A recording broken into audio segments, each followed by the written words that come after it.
Kubor ka Batisi TV. Lawan Rashapi da ka Orange Nissan Lumso po ania Fire Brigade Shillong. Regat bat ka Fitorium, ka dukan ki tiar kilan met ka babhatam, hakador ka babit.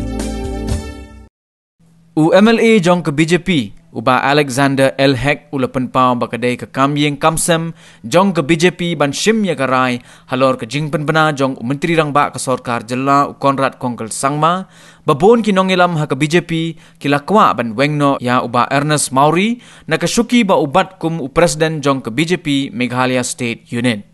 Habaya keren bat kilat pathai kubor, uba AL Heck ula kubor ba ula juya keren, halor kani ka mat bat Menteri Rangba ke Jela, Henry ula ongpat ba ka syong ha ka parti BJP ban yatheriatai, la ka sngau ni ban wengno, ya uba Ernest Mauri na kesyuki Presiden.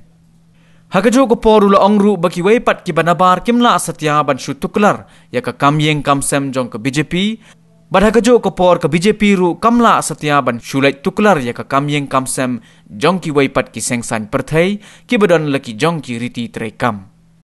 Whatever it has communicated with the Honorable Chief Minister, it might be there. I don't know because I was not there.